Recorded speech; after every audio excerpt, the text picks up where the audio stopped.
So if we have on our email folders, a folder for every property, which is a project that would probably take a summer or person, several weeks to put together, then as we create records, the choice could be made, are we storing this in the digital property record or paper record? Because over time, we probably will be migrating to more digital storage of all these records. And so I've been thinking about this, that if we are correctly filing what are really records with each property, 95% of what someone is going to be looking for with a request is going to be in that property digital file.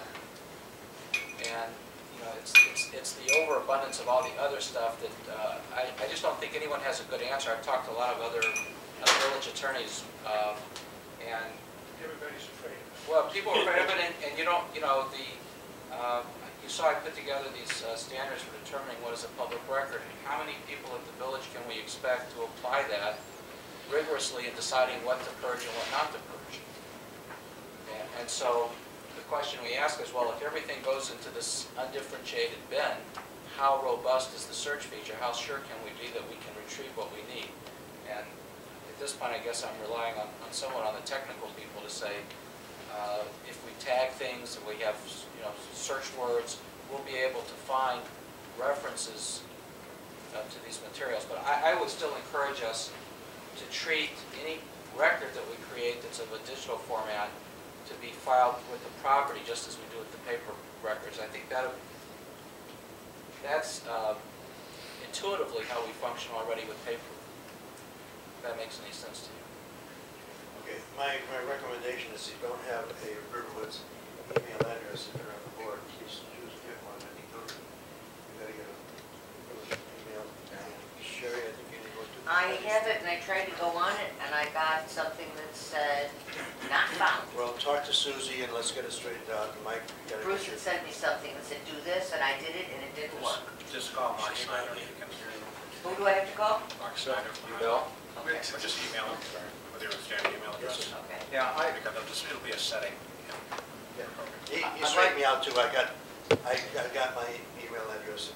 It didn't work, but I struck me through it and we got it on. Bruce, who would be, if we were to purge, who would do the purging? Because there's a potential for mischief. It would have to be our FOIA officer. That's why. That's what we were concerned about, that you open yourself up to the charge of, well, right. Selectively right. removing records. That's an issue. That's That's an issue. Okay, of it's a appropriate dilemma. training, though. I agree. You're obligated to train your FOIA officer to be able to do that function. Well, So if you're already suggesting that person can't do the function, then you have a clear problem. I think it's just a question of volume and workload. Well, it's, You know what? Do we really have that much volume? we'll get to you, man. Surprised. There's so many transmittal emails. I get all kinds of things. Here's the agenda for the next meeting. Here's Here's a revised agenda. Revised. An ordinance. I should mention, I also get sensitive emails from other law enforcement agencies about things that are not to be shared with the public. And again, when in responding to a FOIA request, obviously you can call those out just as if they were in a paper file. Oh. So it's in a paper They're getting file. archived, but we don't have to give them out once they're Right. archived. There is a whole group of material that you get, but you can't be. Right. Right, but it'll still get pulled and archived, but we wouldn't be responsible. It's just as if you think of it as you put it in a paper file, and you still would not give it out on paper, right? Okay. You wouldn't do it electronic. It's not like we're putting this on the web that anybody can just come in and do their own FOIA request and pull records. They still can't do that. We still have to do it ourselves and then give the request order there. How many FOIA requests do we get a year? We've had two since mid-October. Yeah, we don't give them that. They're talking about the village hall site. We get more. The police department gets a lot. Because they want just reports. Right. Right. Those are simple to respond to. And what happens is once we get into a larger building session, we have a lot more contractors wanting more information. But they're all going to be, most of them are going to be building related, I think. Yeah, construction related. They want to know how many. Construction related, right. just, I just don't have too many now because we're not going to go. Right, but nothing. We will eventually. at some point. Just one like further little gloss on this. The server that archives this is in a kind of protected facility, and it has a separate remote backup. There's various levels of security designed to protect our archive. It's a commercial hosting facility. So what is this investment a year or month? It was $7 a email address per month. $7 an email address per month to add this to our current. So less than. Well, plus you're- Plus, there's a startup. So there's a startup. You should have a copy of this. Not that big a deal, but it's still money. Some money, but we have to comply with FOIA. It's something we have to do, it's not It's something nothing, we don't have an option, so. we have an option, so. It's an unfunded mandate. Do we have a motion? I'm sorry, go ahead. Just one note to keep in mind that, to Mike's point, that whatever the expense is, if you happen, the village should happen to get into a lawsuit, and it happens to entail emails, the cost is going to be borne by the two lawyers, one from their side and one from our side, sitting there verifying which emails are pertinent to the case and which are not. So if you don't purge them, I will tell you that our company got involved in that.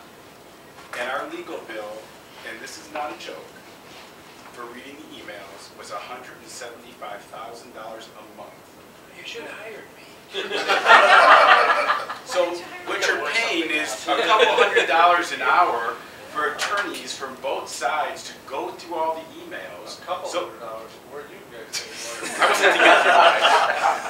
But I would just like you to think about it. So if you don't go to that extent of figuring out a way to purge, that's the liability that sits out there potentially that may happen, and all your cost savings go down the tubes in a second.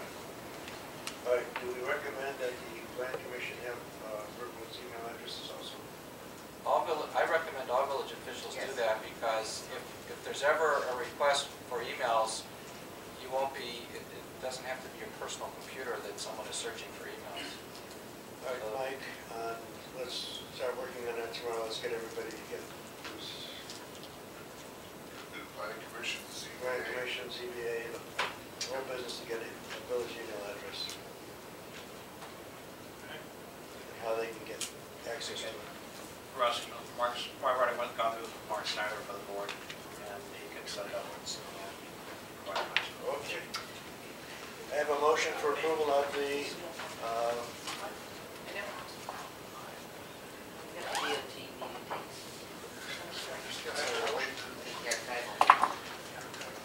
the archive one. So moved. Is your motion? Second? To purchase the service that's from Highland Solutions. Yeah, the approval of the email archive Who program. made the motion? I'm sorry. Do you have a second? Second. All in favor? We have roll call. This is also for approval of email archive program. Chamberlain? Aye. Creditor? Yes. Haver? Aye. Kunji? Aye. Masters? Aye. Spot? Aye.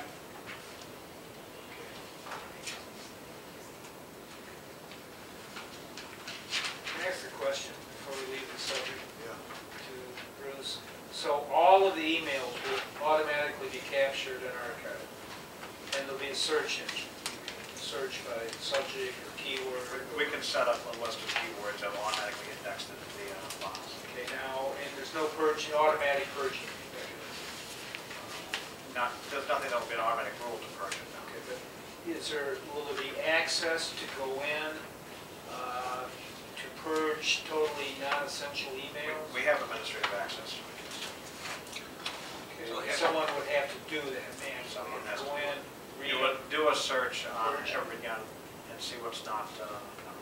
So it's probably just better to let them all sit there until you get a FOIA, and then search. Dave's request. That's Dave's Well, point is other to than what have- Dave is saying, and I've done that very work, so I know it's involved. Maybe But at the maybe same we have time- someone who does it, maybe one of the FOIA officers does a little bit on a We daily should do basis that or on a weekly daily basis basis. or weekly basis. Yeah, you know, this is, We'll see. we don't have a solution to this yet. All right. It's more for me just to delete my own emails that I don't need. So, delete everybody else's. would be That's your fine. problem. But in fact, I'm on the